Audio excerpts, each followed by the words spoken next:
This week is a little film called Snakeman. Now, I don't know too much about this film except that it's got a Baldwin in and is about a snake man, so I think I should just throw it in and see what happens. What?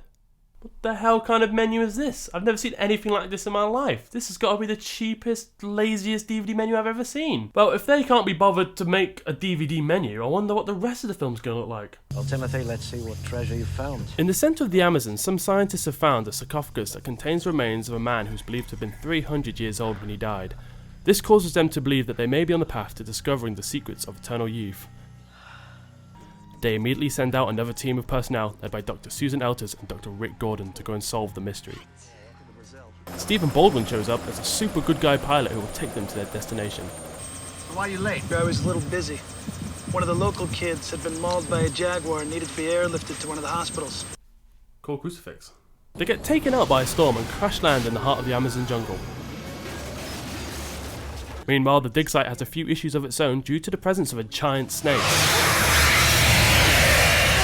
Luckily, they have guns for some reason to help fight back. Timothy, what's happening?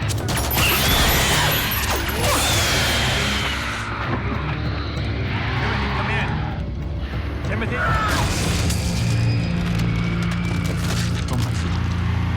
Back with Baldwin and co, they're having a little run-in with a local tribe. And Chief Asshole Rick loses his cool a little. Rick! Put the gun down. They're your friends, not mine, Matt. Now!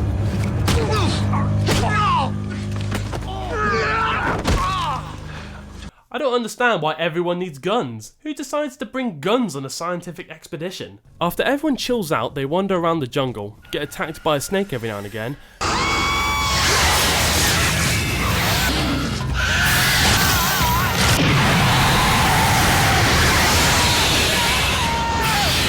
Meet up with one of the guys from the dig site who has gone insane or something.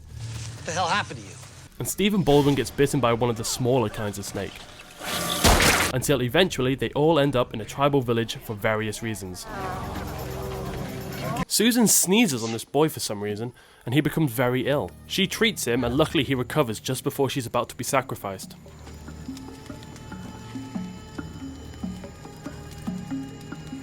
I don't care what type of doctor she is or what medicine she gave him. I've never heard of anyone recovering from a cold that fast, especially someone with no immune system. Susan promises to return the dead guy that they took. Cohab will be here in 2 sunsets. In return, she asks to be shown the secret of eternal youth. Before I leave, I beg of you to help me understand your gift. Using the boy Susan healed as leverage, Stephen Baldwin applies some pressure. It is the way of the Amazon people that when someone saves somebody from one tribe, then the two become members of each other's tribe, yes? The chief reluctantly agrees and shows Susan the fountain in which they get their power from. As the water of long life. The man financing the whole scientific operation and the person who was supposed to be responsible for bringing back the dead guy actually brings a bunch of guys with guns. Because he's a corporate sleaze, so obviously he does this. A fight ensues with the tribe and the chief gets plugged. The military guys break into the cave where the Fountain of Youth thing is, but the snake is not a fan of that. Rick gets acid spat in his face and the corporate sleaze, well, this happens.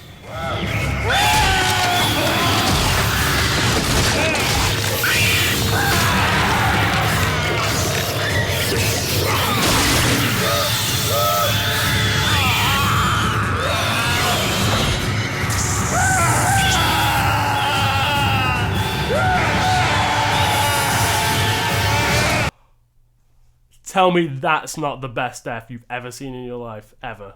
Come on. It's amazing.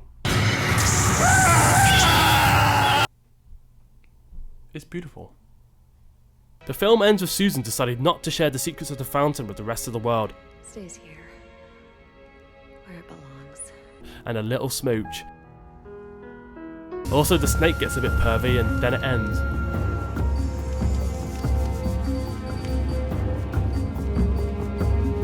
What does this say, right? Snake Man. Snake Man. There is no Snake Man in this film. The picture on the cover even has a man that's turned into a snake man. And then if you read the back, when a research physicist working for a pharmaceutical conglomerate realizes that a serum they have developed is 1,000 times more deadly than any chemical or biological weapon, he crosses over to the dark world of international arms dealing. His betrayal leads to his terrible encounter with hundreds of venomous snakes in the laboratory. He survives but evolves into a half-man, half-snake. None of that happens at all. It's a complete fabrication and a lie. And what's weirdest is after the credits have finished, the film starts again, but silent, and with an alternate title, Snake King. Then that stops suddenly, and we are shown random scenes with no sound on them. Then just a load of grey for half an hour. Fuck you, Snakeman.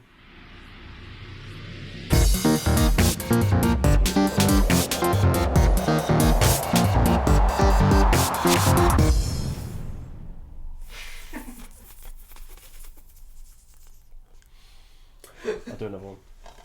You have to keep that in.